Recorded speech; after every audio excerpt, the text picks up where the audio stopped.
High friends, welcome back to my channel Vicky ideas and blogs. ఎలా ఉన్నారు అందరూ? నేను చాలా బాగున్నానండి. మీరు కూడా బాగుండాలని మనస్ఫూర్తిగా కోరుకుంటున్నాను. నా రిక్వెస్ట్ అండి, ప్లీజ్ అండి, వీడియోలోకి వెళ్లే ముందు చిన్న లైక్ ఇవ్వండి. వీడియో చాలా బాగుంటుంది, స్కిప్ చేయకుండా చూడండి. ఇంట్లో పని అంతా అయిపోయింది, సో పూజ కూడా చేసేసాను.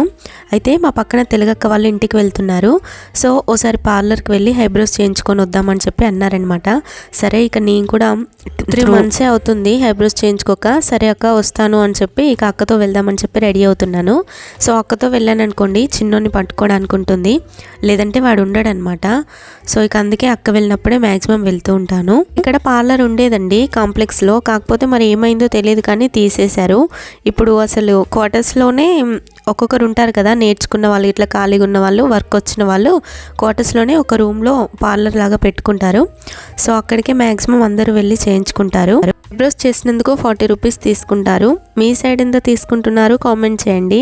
సో ఇక అక్క నేను వెళ్దామని చెప్పి ఇక్కడైతే నేను రెడీ అవుతున్నాను. అలాగే క్యాంటీన్కి కూడా వెళ్ళాలి. సో పొద్దున్నే లేసాను. ఈరోజు సాటర్డే అనమాట. సో సాటర్డే రోజు మనం ఎంతైనా కూడా, అంటే నేను దీపం ముట్టిస్తానమాట. సో అందుకే పొద్దున్నే లేస్తాను మ్యాక్సిమం. ఆల్మోస్ట్ ఇంట్లో పనులన్నీ అయిపోయాయి. సడన్గా అక్క చెప్పిందనమాట, లేదంటే ఇంకా ముందే రెడీ అయ్యేదాన్ని, కానీ సడన్గా చెప్పింది వెళ్దామని. సో అందుకే రెడీ అవుతున్నాను. అయితే ఈరోజు ఇంట్లో పప్పు కర్రీ చేశాను. మీ ఇంట్లో మీరేం కర్రీ చేసుకున్నారు అలాగే కామెంట్ చేయాలి. మరి ఇక నాకు హెయిర్ స్టైల్స్ అయితే ఏమీ రాదు, జస్ట్ ఇట్లా సైడ్కి పిన్ పెట్టేసుకుంటాను అంతే. నా హెయిర్ కూడా అంత థిక్ ఏం కాదు, జస్ట్ అట్లా మామూలుగానే ఉంటుంది. ఈ వీడియోలో రిత్విక్ స్కూల్ గురించి చెప్పాను కదా, అవునండి, ఇప్పుడు ఆర్మీ స్కూల్స్ అయితే స్టార్ట్ అయిపోయినాయి. ఇప్పుడు ఫస్ట్ డిసెంబర్ నుంచి కూడా అడ్మిషన్స్ స్టార్ట్ అయిపోయినాయి. ఇప్పుడు మా వాడు నర్సరీ అయిపోయి LKG అనమాట. సో వాడి కోసం కూడా ఫీజు కట్టమని చెప్పి టీచర్ రోజు మెసేజ్ చేస్తున్నారు. ఒకరోజు వెళ్ళాల్సి వస్తుంది స్కూల్కి.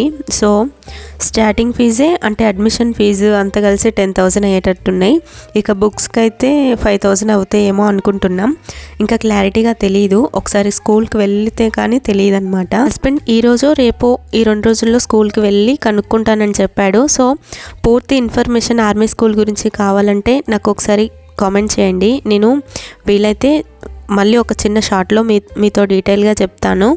ఇప్పుడు ఐబ్రోస్ చేయించుకోవడానికి అక్క నేను వెళ్తున్నామని చెప్పా కదా, అక్క అంటే ఎవరో కాదండి, 2nd ఫ్లోర్లోనే ఉంటుంది. మాది 3rd ఫ్లోర్ అనమాట.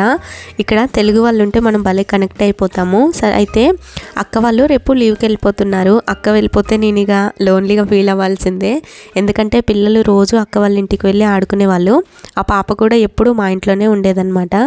ఇక రిత్విక్ అయితే బాగా కనెక్ట్ అయిపోయింది. స్కూల్కి వెళ్ళినా కూడా స్కూల్ బస్లో పక్క సీట్స్ పక్క కూర్చునేటోళ్ళు. రిత్విక్ గారు స్కూల్ బ్యాగ్ మర్చిపోయినా కూడా, లేదంటే వాడికి బరువైనా సరే ఆ పాపే పట్టుకొని తీసుకొచ్చేది, సొంత అక్కలా చూసుకునేదన్నమాట. ఇక ఇప్పుడు ఆ పాప లేకుండానే మనోడు ఇప్పుడు 1 రోజులు స్కూల్కి వెళ్ళాలి.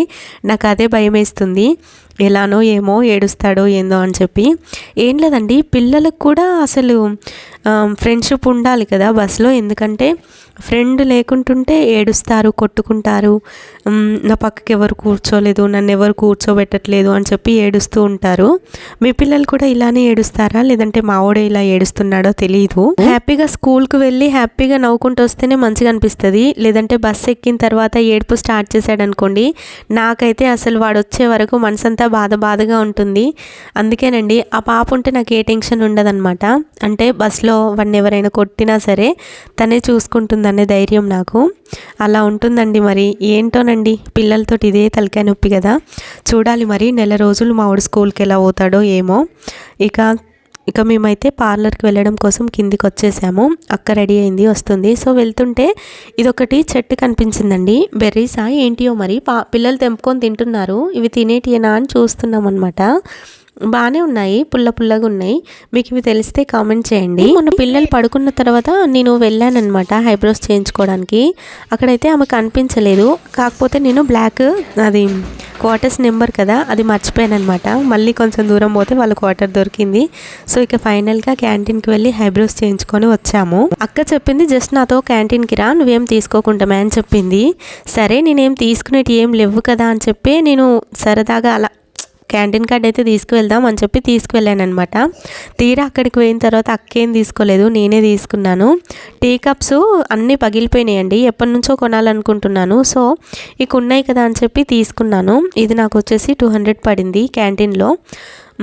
ఇక మ్యాగీ, కొన్ని ఐటమ్స్ అయితే తీసుకున్నాను, చూపిస్తాను చూడండి. ఈ రోజులు చలికాలం అయింది కాబట్టి అసలు జ్యూస్లు పెద్దగా అసలు మేము కొన్నే లేదు. కానీ ఇక ఎండాకాలం స్టార్ట్ అయిపోయింది కదా, పిల్లలు ఖచ్చితంగా రోజు జ్యూస్ తాగుతారు. మొన్ననే మా ఆయన లిచ్చి జ్యూస్లని 3 తీసుకొచ్చాడు, అలాంటి బాటిల్లు పెద్దవి, వెంటనే అయిపోయినాయి. ఇక మళ్ళీ నేను అక్కడ లిచ్చి జ్యూసులు లేవు, సో మ్యాంగో జ్యూస్లు అయితే 2 తీసుకొచ్చిన. ఇక ఈ క్రీమ్ బిస్కెట్లు అయితే మా పిల్లలు ఇష్టంగా తింటారు. ఇది వచ్చేసి మిక్చరు, సో నేను తింటానన్నమాట ఖాళీ టైంలో. అలా ఉంటుంది మరి మనతో. నేను బిస్కెట్స్ అవి ఏం తినను, కానీ ఇలాంటి హాట్ అంటే కొంచెం స్నాక్ రెసిపీస్ అయితే తింటూ ఉంటాను. సో నా కోసమే తెచ్చుకున్నాను. ఇది వచ్చేసి సేమియా ప్యాకెట్. ఇక ఇది అది టమాటా సాస్ అంటారు కదా, సో అది సూప్ అండి, టమాటా సూప్. ఇది వచ్చేసి లవంగాలు సోంపు. సో ఇంతేనండి. బిల్ వచ్చేసి 1000 అయింది. అలా ఉంటుంది మరి మనతో. నేను అనుకున్నా మా బావ ఏమన్నాడు అనుకున్నా, కాకపోతే ఇంకా 4 రోజులు ఆగి కొనాల్సింది, ఇప్పుడే ఎందుకు కొన్నావు అని చెప్పి అన్నాడనమాట. సో ఏం కాదులే అని చెప్పి ఇక లైట్ తీసుకున్నా. ఇక సామాన్లన్నీ మా పిల్లలకు కనపడకుండా లోపల పెట్టేసా. ఇక ఇప్పుడు వచ్చేసి ఇది ఈవినింగ్ టైం అండి. మళ్ళీ రోటి పిండి కలిపి పెట్టుకోవాలి కదా, ఎందుకంటే అప్పటిదప్పుడే కలిపితే బాగోదు. అంతేకాకుండా కాసేపు రిలాక్స్గా కూడా కూర్చోవచ్చు అని చెప్పి ఇక పిల్లలు టీవీ చూస్తుంటే ఇక నేనైతే ఇక్కడ రోటి పిండి కలిపి పెట్టేసుకుంటున్నాను. మీలో ఎంతమంది రోటి పిండి అంటే 1 గంట 2 గంటల ముందు నానబెట్టుకునే టైం ఉంటుంది, లేదంటే అప్పటిదప్పుడే కలిపి చేసుకుంటారా? కామెంట్ చేయండి. నేనైతే మ్యాక్సిమం 2 గంటల ముందే కలిపి పెట్టేసుకుంటాను, ఎందుకంటే అప్పటిదప్పుడే అయితే నాకు మంచిగా అనిపించదు. ఇక్కడ దీనికి రబ్బర్ వేసానండి, ఎందుకంటే ఏమన్నా పురుగులు వెళ్తాయి కదా. ఈ పిండి స్టోర్ చేసుకునేంత నాకు బాక్స్ లేదండి, అందుకే ఇక ఇందులోనే ఉంచుతున్నాను. మళ్ళీ అల్లపోయడం ఇందులో పోయడం ఎందుకని చెప్పి సో ఇక అందులోనే వేసాను అనమాట. రోటీస్ కూడా ఎక్కువేం కాదు, మా బావకి 2 నాకు 2 అంతే. ఇక కొంచెం పాలు తాగి పడుకుంటాం అనమాట. అలవాటు అయిపోయింది రోజు. నేను అమ్మ వాళ్ళ పెళ్ళికి ముందు అయితే అసలు నైట్ టైంలో రోటీస్ అని ఏం తినేది కాదు, 4 పూటలు అన్నమే తినేదాన్ని. కానీ అయినా కూడా బక్కగా మంచిగా ఉండేదాన్ని. ఇప్పుడు కొంచెం హెవీగా ఏది తీసుకున్నా సరే వెంటనే నాకే బాడీ మొత్తం బరువుగా అనిపిస్తుంది.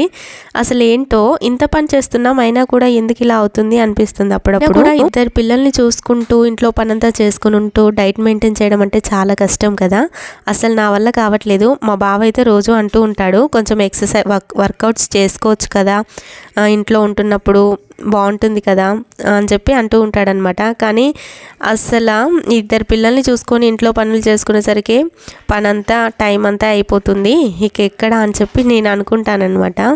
వర్కౌట్స్ చేయాలంటే చేయొచ్చు, కానీ ఫస్ట్ అంత ఇంట్రెస్ట్ ఉండదు. ఒక్కరోజు చేస్తాం, 2 రోజులు చేస్తాం, మళ్ళీ ఏమో అని చెప్పి వదిలేస్తాను నేనైతే.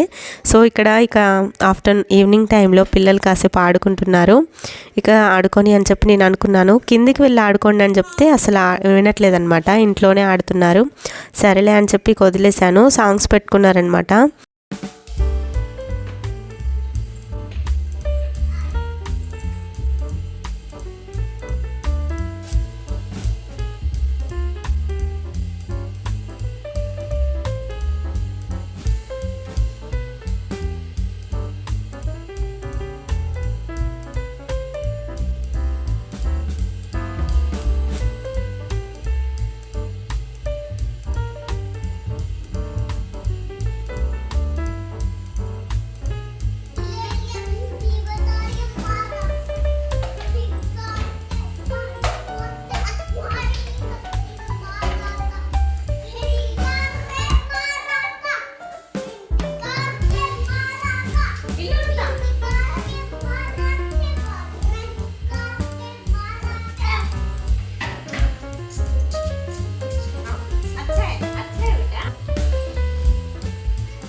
ఇది వచ్చేసి ఇక నైట్ టైంలో అండి. ఇక పిల్లలకి అన్నం తినిపించేసరికి మా బావ వస్తాడు.